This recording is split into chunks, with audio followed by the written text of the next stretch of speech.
Okay, good morning, ladies and gentlemen. My name is Craig Wright, and this is Listening to Music, the most basic course that the Department of Music has to offer.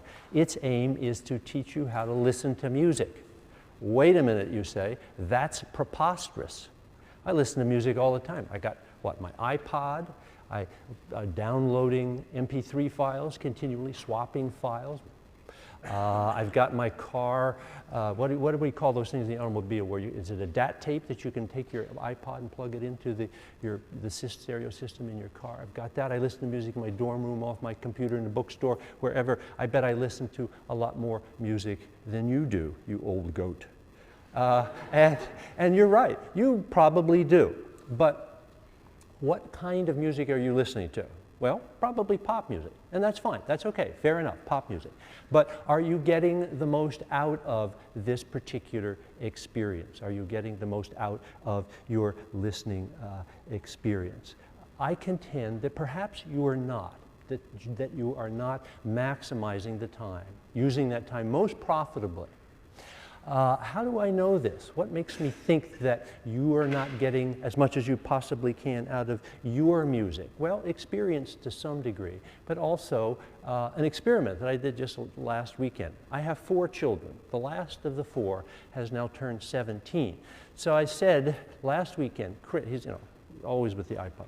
Chris, what are you listening to? Go away, you're bothering me, kind of thing. You're ruining my life again. So. But no, come on, let me listen to this. Let me listen to this. What are you listening to? So I listened to it and I said, all right, here, you listen to this and tell me what you're hearing. And what was he tracking? He was tracking the text. He was tracking the beat of the piece. I asked him, well, what's the mode of the piece? What's the meter of the piece? What's the bass doing? Can you follow the bass line there? Can you identify any chords in this particular piece? Nothing, 0. And this from a reasonably sophisticated kid who's had 12 years of serious cello lessons. And that brings up, I suppose, a point. That although I don't know much about your music, I think I can teach you a great deal about your music by using the paradigms of classical music. So we'll be talking a lot about classical music in here. Mozart, Bach, Beethoven. It will be the locus of our course. How many of you already listen to classical music? Raise your hand. Okay, great.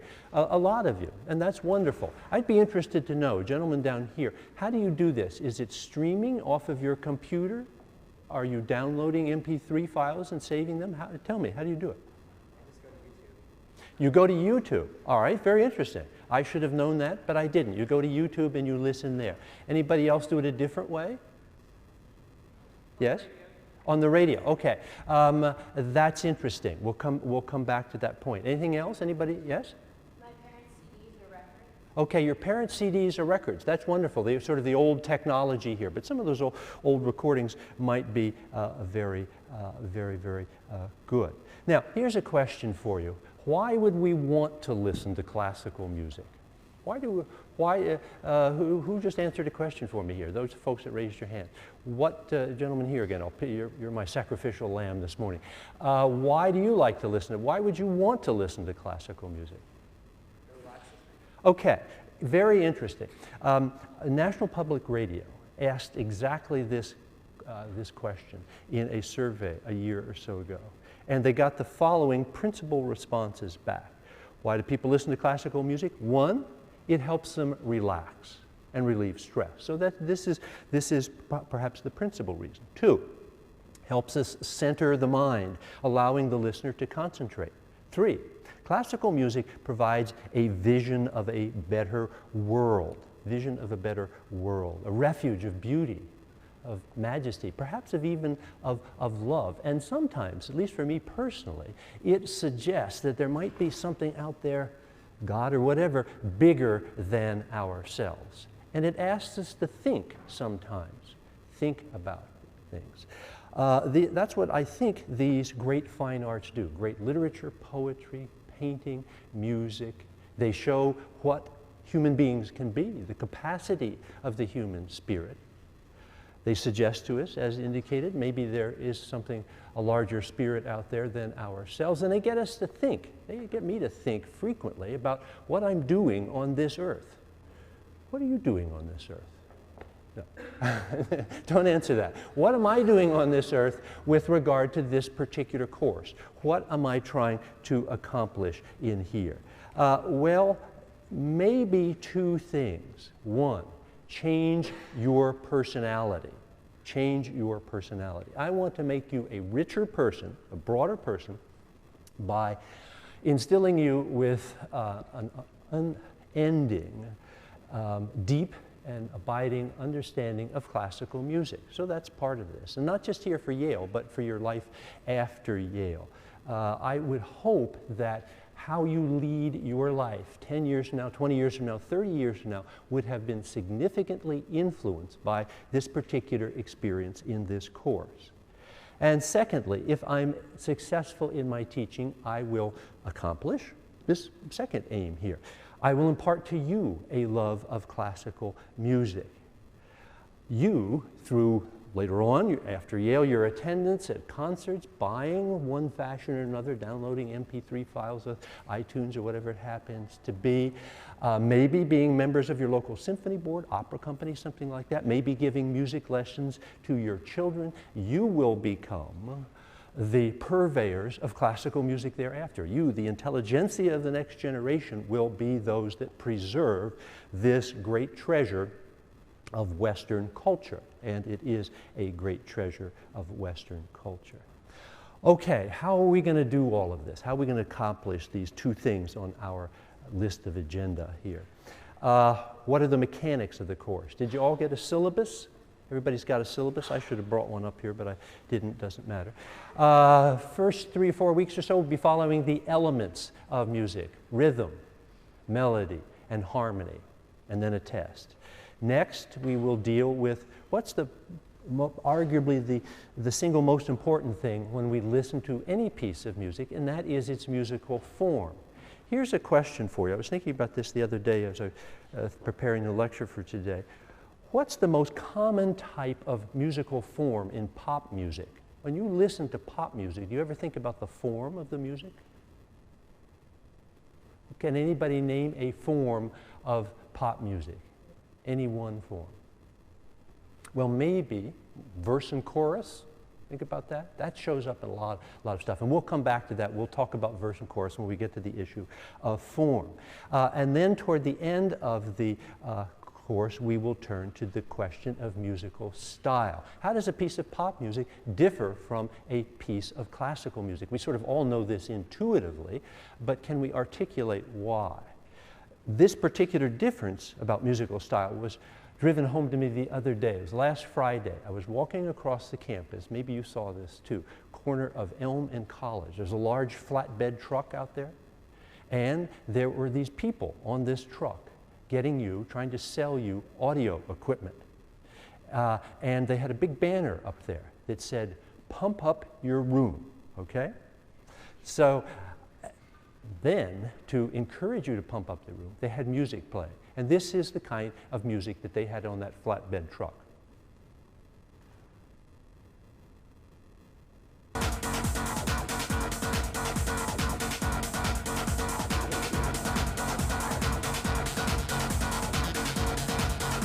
Okay, so I'm feeling very pumped up at that particular point.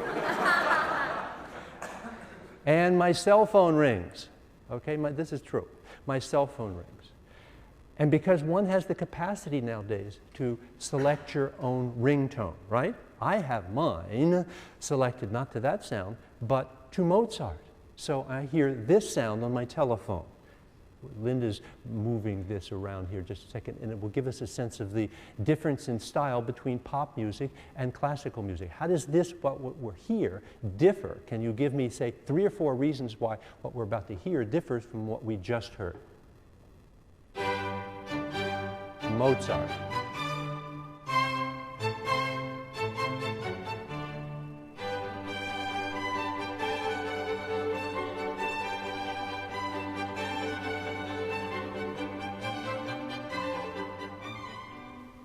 Okay, let's just stop right there. You can go on to the next. Can anyone tell me what's the difference between these two?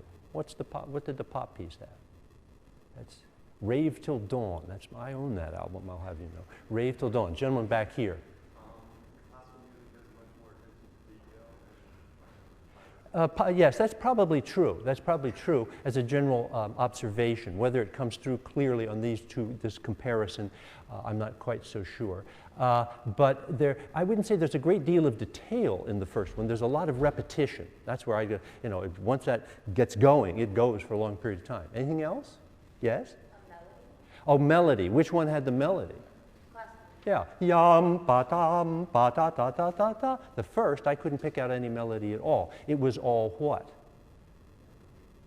Rhythm and beat, okay? So repetitious rhythm, beats, strong pulsation to it. What was making that sound? What were the instruments playing in the Okay, in the Mozart, there were violins, so acoustical instruments as opposed to synthetic sound with regard to the pop music. So what we will be doing is differentiating pop from classical and also differentiating within styles of classical music. You're driving down the road. You, who is the FM listener over there? You turn on your radio, your car radio, to your FM classical music station. And what number approximately would you go to?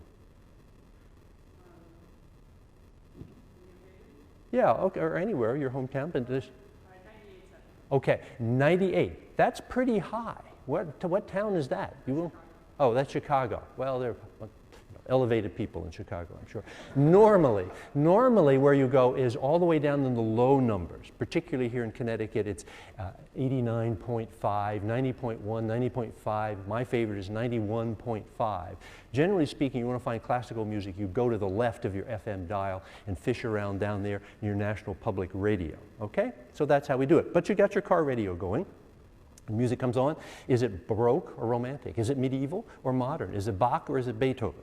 Well, those sorts of answers, those sorts of issues are the sorts of things that we'll get to when we come to the question of musical style toward the end of the course. Okay, materials. Textbook. Here is the textbook. It is my own textbook, Listening to Music, now in the 5th edition. I'm very proud of it. Actually, it's used all across the United States. It's used across the world, about to come out in a Chinese edition, for heaven's sakes. What was it? It was simply my lecture notes from this particular course that I've been teaching here for a long time. I had these lecture notes. I had all of these listening exercises, basically just put it in a textbook. So this is all material for Yale students. Material designed here at Yale for Yale students. At the back of the book, I think I took mine out, but at the back of the book you will see wrapped with it an intro CD, introductory CD. You might be interested to know that a lot of the material there actually recorded by Yale undergraduates. We paid them for it. We paid people across the street to school music. But this again is kind of native, local Yale produce here. So we get the textbook, and then with the textbook we recommend getting access to this 6 CD set. This material will be necessary to do the listening exercises for the course, which is sort of the backbone of the course. There are a couple of copies of this on reserve in the music library, and you can go over there inside of Sterling Memorial Library and do the listening there if you want. But one way or another, you got to get a hold of this. If you decide to buy it, it has one particular virtue. And that is you end up with an excellent library of classical music that will last you for a lifetime. Years after the fact, I get emails from students. Nowadays, they usually begin, "Hey, professor," or "Yo, professor," something like this. "I lost CD 4 to my 6 CD set. Can you get me a replacement?" Yes, I can. And I do send them a replacement. Not too hard to do. Send them a replacement. So if you get the CD set, not only do you get a wonderful beginning library of classical music, but in effect you get a lifetime service contract with it.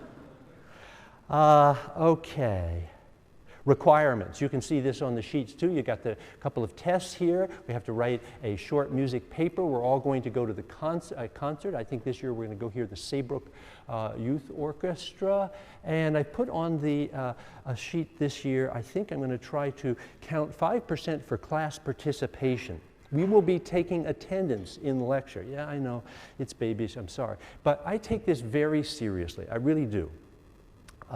It's my lifeblood. And I want you to take this seriously too. I want you to come to class. I want you to come to lectures. So we have the 2 lectures each week that you'll come to. Sections are also mandatory. We have 3 wonderful specially selected TAs in here. I'll introduce you to them next time. So come to 2 lectures, 1 section, and do the work regularly. Now, sections, they start on Thursday and go through a Monday cycle. They do not start tonight. They start next Thursday in the cycle.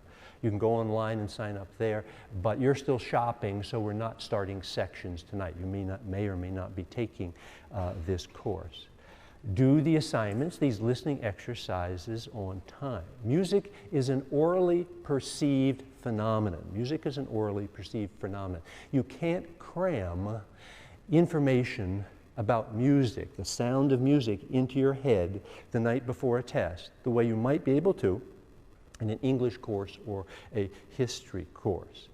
The way we hear music, the way our mind processes music is very, very different from this other kind of information. It's very different from history or economics. To make this point, let me see if we can get my helper here, technical person, to bring up a slide for me. And my question to you is, as this slide comes up, is the following. Where in the brain is music processed primarily? Where do we process? Anybody know the answer to that? You may take psychology courses, neurobiological courses. Yes, young lady out here. Do you have a sense of that? Left side of the brain. That sounds like maybe the old creativity theory. Could we? And that's possible. In a way, it's correct. Anything more specific? All right, here's our brain. We took this off of the internet. All right, that's why it's all in French, because it's not copyrighted. We have to be careful with that in here with these cameras rolling. So we have the tronc cérébral down there. It just means the brain stem and the cerebellum, and then the temporal lobe, the frontal lobe, the parietal, and the occipital lobes. Now, where is music and language processed? Anybody? Here's just somebody raising their hand.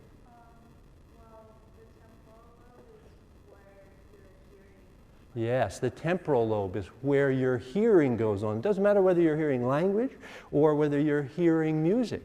Most of this processing happens in the primary auditory cortex, both left and right, of the temporal lobe. If you're factoring in, let's say I had to remember to play something at the keyboard, well, there I might be factoring in the frontal lobe, because much of the short-term memory in particular is in the frontal lobe. Let's say I went to play a piece.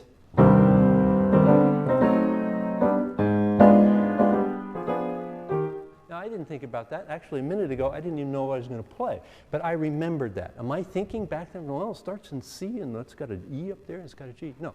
It's like athletes. It's muscle memory. You know, you do that 8 billion times in your life and you can hit a good topspin backhand.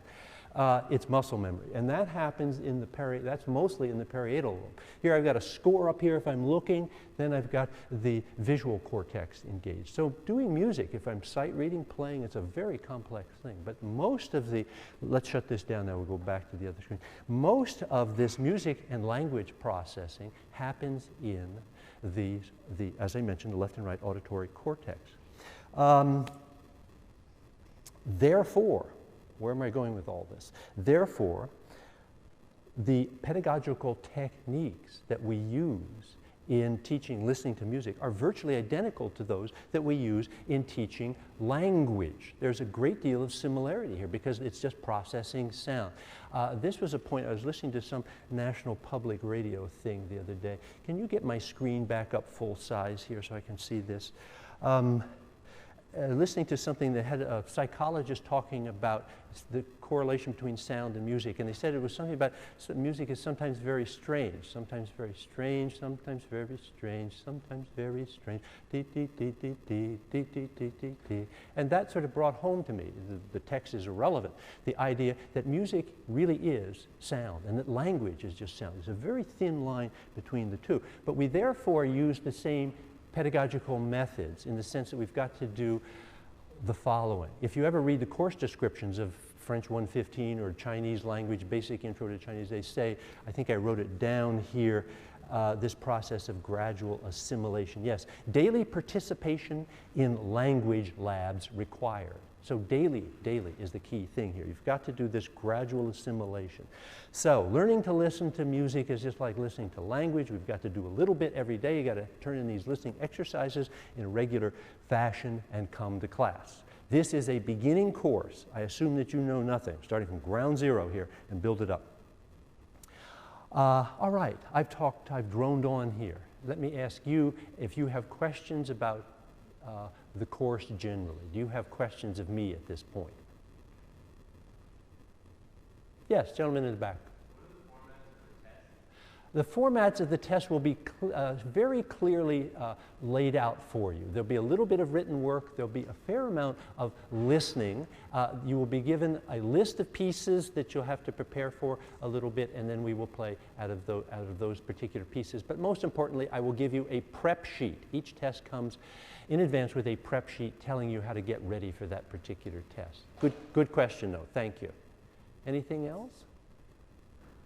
Okay, if not, let's go on to the following. We're going to have a diagnostic quiz in here. We're taking a quiz the first day. Now, that's on the back of your hand out there. This is not really a quiz because we're not going to collect it. You can throw it away going out. It's in here intended to do two things. One, to show you something about the method that we will be using in here.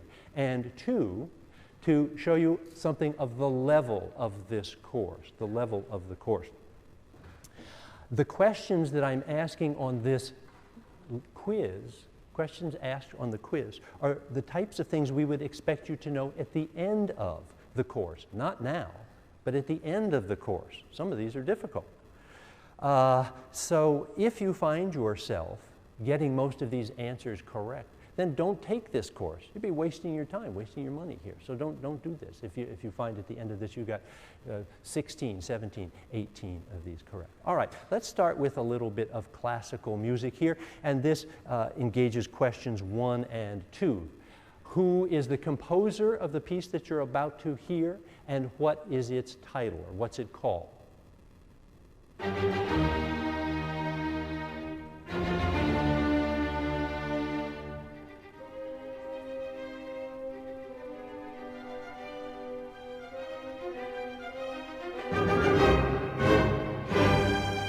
Okay, so I'm going to ask Linda to cue the next piece here while we talk about that just for a moment.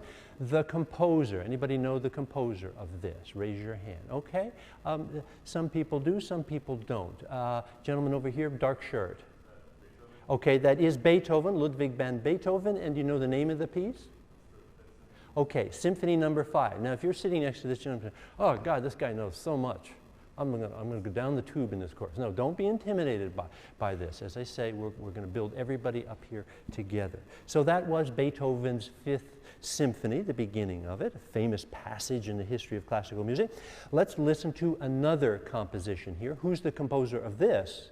And in what composition is this piece used?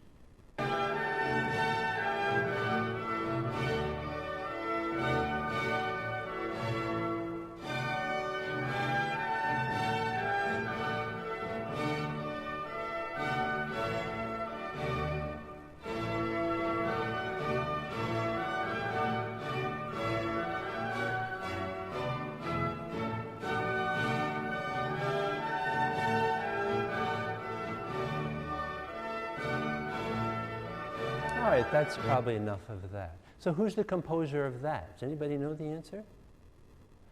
Fewer people do. Young lady out here in the green, did you have your hand up? Again, Beethoven. In what composition does Beethoven use this particular piece? Anybody know? Gentleman here? Okay, in the Ninth Symphony. Again, if you're saying, oh, I'm getting really worried now, don't be worried here. Okay, so Ninth Symphony. Now, I believe that music works a magical potion, a magical spell on it. Music gets us to do particular kinds of things, gets us to feel particular kinds of ways. And I think these two pieces by the same composer get cause us to feel very, very different, cause a different mood, different psychological state to come over us. One of them goes this way.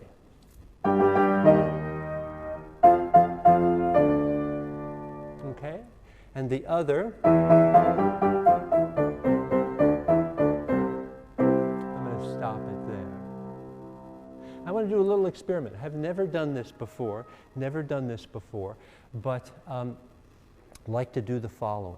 And that is to ask you to think about what mood each piece causes you to fall into. And I've put some adjectives up on the board up there, and I've grouped them by R's and L's, because I'm going to ask you to raise your right hand if you respond one way to a piece, and your left hand if you respond the other. So under the R group there, we've got positive, happy, secure.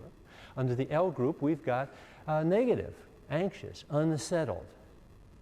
So I've chosen pieces maybe with slightly different feels here. Let's see what we do with this. Now, piece number 1.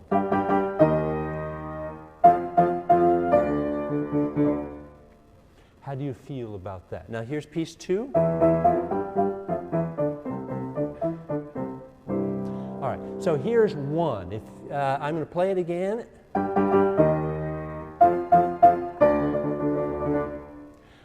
If you raise your right hand or left hand as your response to that. Okay, here's piece 1.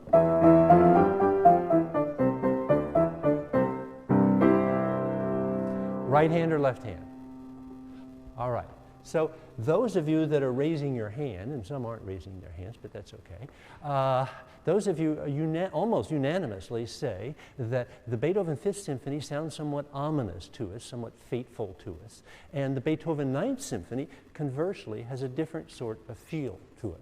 Indeed, does anybody know the title of the Beethoven Ninth Symphony? It was a setting of a poem by Friedrich Schiller called Ode to Joy, Ode to Joy. So how does Beethoven go about making the Ode to Joy joyful? What does he do here? This is what we're going to be doing in our course. We're going to be zeroing in on this music. Can anybody tell me why, to a person in this room, we all responded positively to the Ninth Symphony and somewhat more anxiously to the Fifth Symphony? Tell me one thing. Okay, major and minor. Now, once again, you're out here in front. You've been listening to your parents' records and CDs, and so maybe I'm delighted that you know this, but maybe this is too far below what your dignity here. So, but good for you. All right. So we've got this idea of major chords and minor chords. So let me ask you this. Which, I think this is a quiz question here, probably number 5. Which is this, a major chord or a minor chord?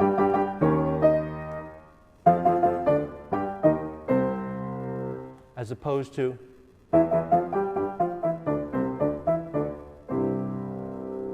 The first one is a minor chord. The second one is a major chord. We could call them triads, and we'll be talking about what that is before. So that's one reason, major versus minor. Here's a question for you. What about this? Let me take the rhythm out of it. That's a bit skippy, isn't it? Doesn't that move around a lot? Whereas if I take the rhythm out of the Ninth Symphony,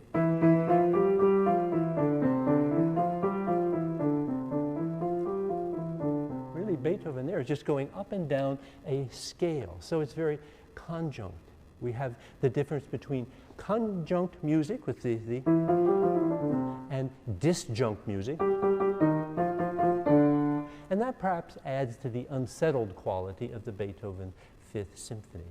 Here's something else, and I guess it's a quiz question I think I'm asking you there. It has to do about a home pitch. Music gravitates around a home pitch. And in the Beethoven Fifth Symphony,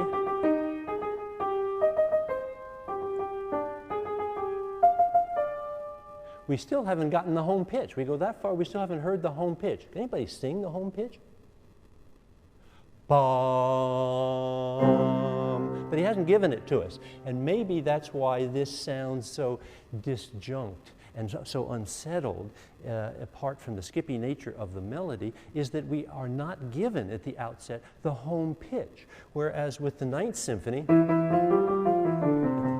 second phrase, that's the home pitch there, and we all feel sort of secure in that home pitch. There's another reason I think these two sound differently, and that is the following. What's the direction generally of Beethoven's Fifth Symphony here?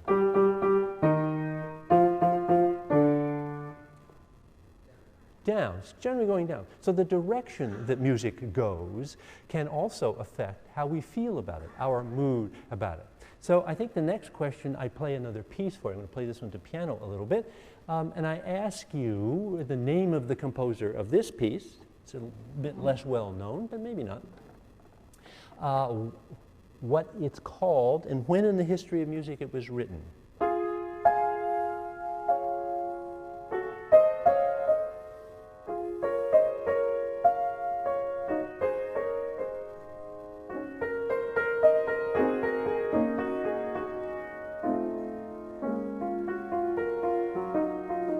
Anybody know that piece? The name of the composer? Yeah? Okay, Debussy, a French composer writing at the end of the 19th century in the Impressionist style. And the piece is called Moonlight, Clair de Lune. But again, you'll come out of this course. 4 months from now, you'll know all of this stuff. Now, you're not supposed to know any of this. What I'm interested in is your emotional response to this. How do you feel about this music? What kind of mood does it put you in?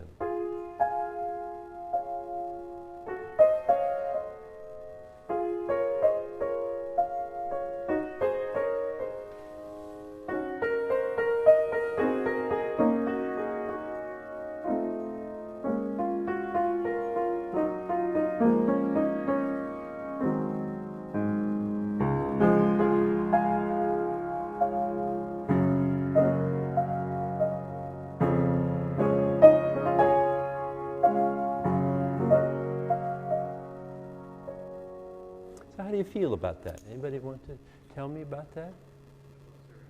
I beg your pardon? Oops, I heard, not nice and loud, please.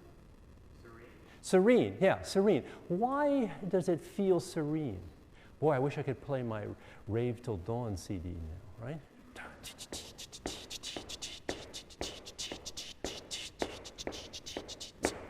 Okay, there's no beat to it, all right?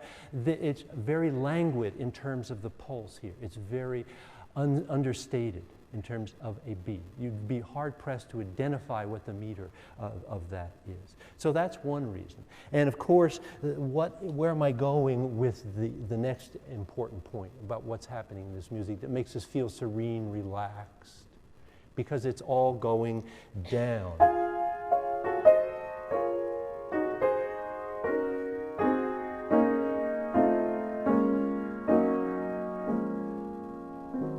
Only when we get here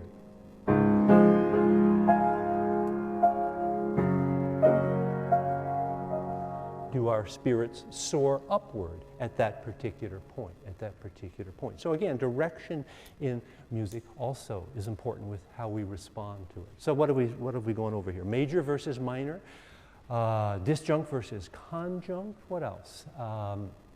Strongly felt tonal key, which is called, I don't know if I mentioned this or not, the tonic key, the tonic pitch there, and this idea of the direction of the music. All these we'll have to be thinking about as we listen to music in this course. Okay, now let's see. I think I want to do the following. Yeah. Here's a question for you. Here's a question, completely different subject here. What are the two dimensions of music? Dimensions of music. Think about dimensions of painting or architecture, perhaps. But what are the two dimensions of music? Ever thought about that? Can anybody give me one? Well, pitch. Oh, yeah, I'm sorry. Okay, pitch. And what would the other one be? Time. Okay. Pitch and time, or pitch and duration. Excellent. So those are the two dimensions of music, and we could even call them the axes of music, because we tend to think of pitch on a vertical axis. We talk in terms of high pitch and low pitch, although we'll fine-tune that next time. And then we have this idea of duration or time, which we tend to write out in symbols that move from your left to right, left to right. So what I'd like to do now is focus on a piece that emphasizes, foregrounds just the first axis, pitch. And here is a question for you. How many of you have heard Richard Strauss's Also sprach Zarathustra? Okay, how many, be courageous here, how many have not heard Richard Strauss's Also sprach Zarathustra? Raise your hand nice and big. Okay, the overwhelming majority of people. Wrong. You all have heard this many times. It's used continuously as a movie score, television, radio commercials. It's all over the place. And as soon as I start to play it, at least once we get into it, you'll say, oh yeah, I've heard that. So this is a piece by Strauss where he's trying to resurrect the content or mirror the content of a philosophical novel by Friedrich Nietzsche, Thus Spoke Zarathustra. And it's about the unleashing of human capacity as it comes forth from the primordial earth here. And Strauss, in attempting to do this, will use the orchestra to depict here, in this particular case, perhaps the rise of human power, maybe as metaphorically represented by the sun. So here is Strauss depicting the rise of the sun. And the first question I think you have on the quiz here is the following. What keyboard instrument is playing here? It's a keyboard instrument. So let's listen to just a little bit of this, please, Linda.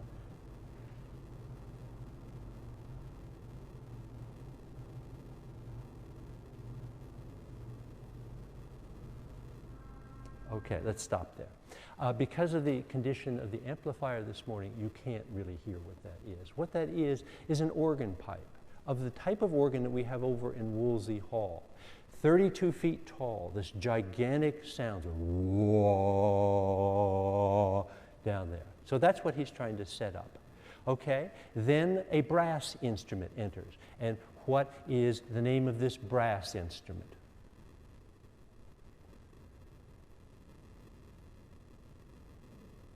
Yeah, go ahead.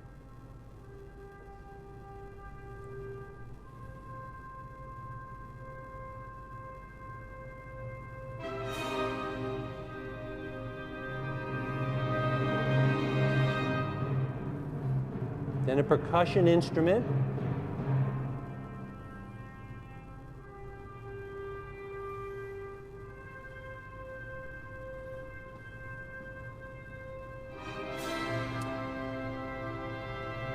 Okay, let's stop it there. Let's stop it there. So the brass instrument is a trumpet. Okay, that's what that is. It's coming up there. Let's talk about what we've got on the board here. We can see we have these low pitches. Whoa, bum, bum. What did I just sing? Bum, bum. Almost the same sounding pitch, right? Well, we'll talk about this. This is called an octave. It has to do with frequency ratios that we'll go into a little bit next time. So he's coming up initially just through octaves. Bum. Then the next pitch on the trumpet, yum, bum, bum. It's actually an interval of a fifth. Yum, bum. That's a fourth, bum. But it happens to produce an octave, bum, bum, against that. Then the first time, bum, ba, deep. So he came up a major third there and then quickly backed off with just a half step below it, which completely gave it a different feel to it. Bright, shiny major and then dark minor. Yada. Then a percussion instrument came in. Anybody know what that was? Okay, tell me what it was. Nice and loud, yell it out there. Timpani, or sometimes called a kettle drum. And it was playing two different pitches. Actually, it's sort of playing this pitch and this pitch, the octave and then the fifth. The fifth degree of the scale after the tonic is the next most important. And it's called the dominant note, okay? So that's what that is in that particular question. So the timpani comes in and it goes crazy. Bum, bum, bum, bum, bum, bum, bum, bum, bum, and comes back to the tonic, at which point the trumpet takes over again. So let's listen to just a little bit more, and I think, well, let's listen. I forget where we left off.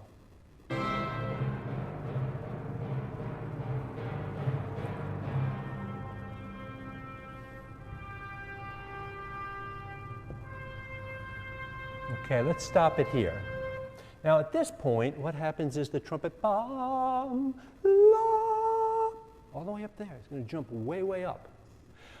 So let's listen to that.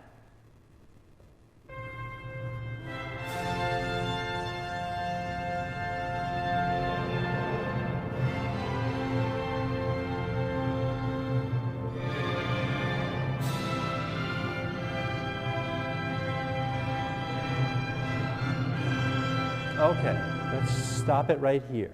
What's happening, and it interests me acoustically, and again we'll come back to it, is that we're getting up toward here. And notice how these pitches in terms of the ratio frequencies are getting very close together. So we're going to go yum, bum. You sing the next note. Bum, there it is up there. Okay, good, you got it. Come on, louder. Bum, coraggio. Okay, so there we are there. My question on the quiz is, what's this one called? Ya, bum. Okay, so this is a leading tone going into that particular note. So let's listen to here again, just the very end of this with the spectacular sound of the orchestra.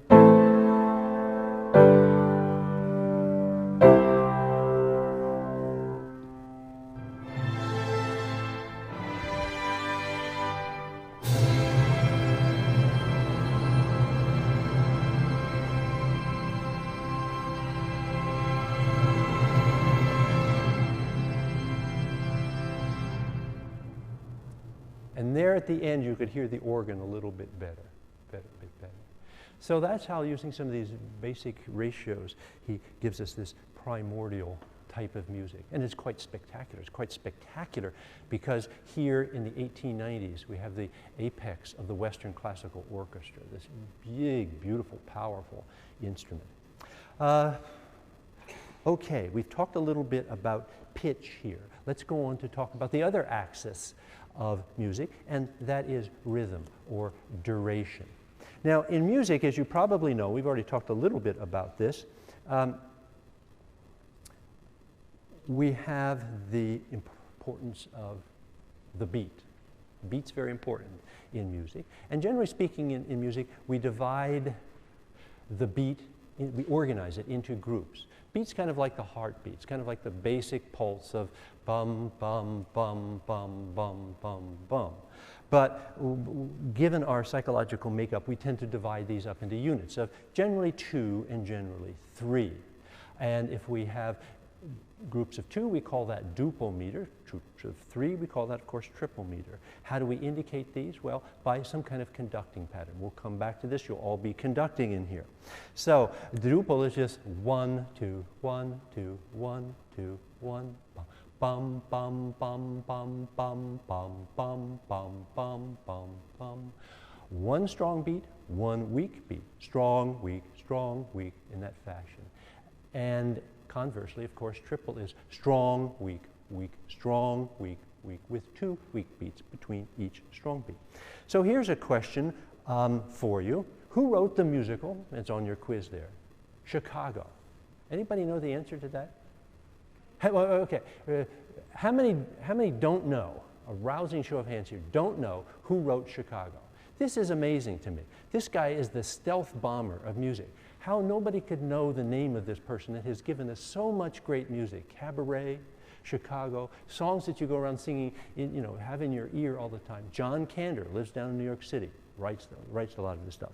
So we're going to listen to a track out of John Kander's Chicago here. And the question that's at issue in play at the moment is, what's the meter of this cut from Chicago?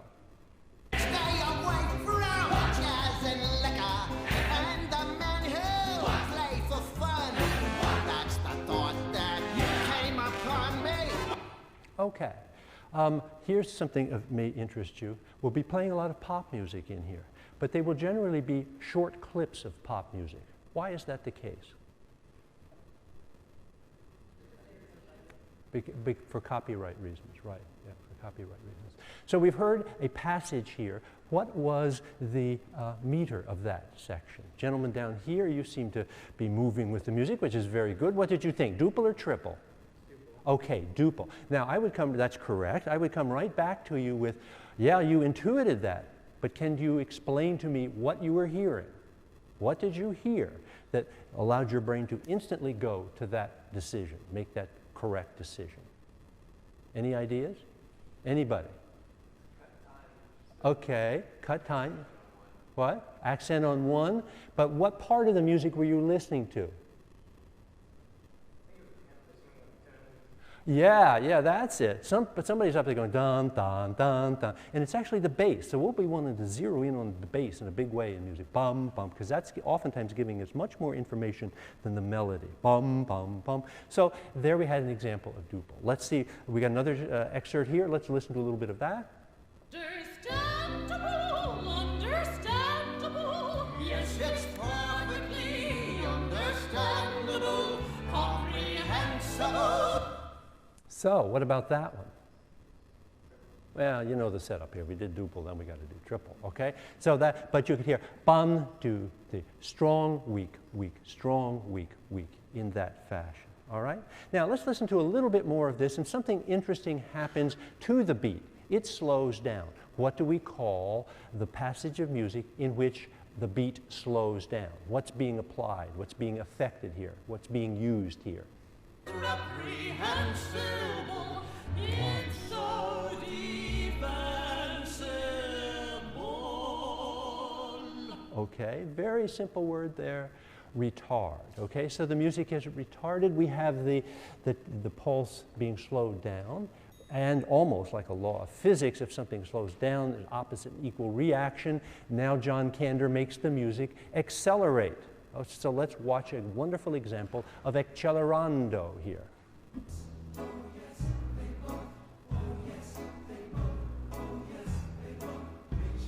Let me hear it. Okay.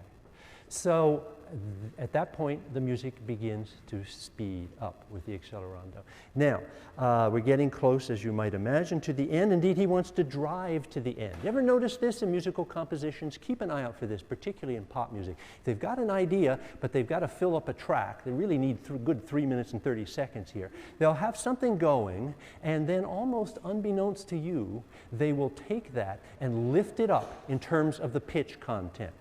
What is that called when you change the fundamental pitch in a piece, going to a different pitch level? Anybody know about that? Called modulation. And this is sort of where we'll be really 4 months from now. Modulation. It's very subtle, very subtle. A lot of what we were doing today is very straightforward, the idea of duple versus triple meter. But most modulations we don't usually hear. So let's listen to, we got 2 more cuts to do and then I'll let you go. Let's listen to John Kander sit on one pitch level and then suddenly raise the whole thing up. Raising up music builds excitement. Yes, oh yes, oh yes, they go. Oh yes, they go. Oh yes, they go. Oh yeah. Oh yes, they go. It's for the gun. Now you got it. Oh yes, oh yes, oh yes, they go. Oh yes, they go. Oh yes, they go. It's for the gun, the gun, the gun, the gun. Oh yes, they go. It's for the gun. Okay, let's stop there. Now he builds, I think this is the last question, what do we call this last chord? Well, we've already talked about it. It's not the tonic chord, it's the, anybody remember the second most important pitch? The dominant. So let's watch John Kander sit on a dominant chord now.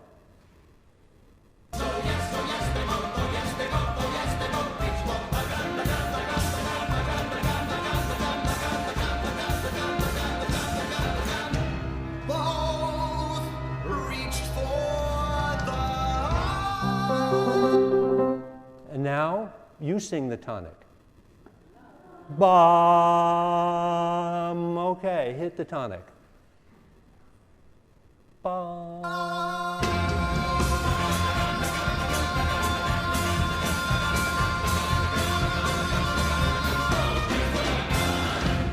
Okay, so these are the kinds of things we will be doing. If you decide to take this course, get a hold of the materials.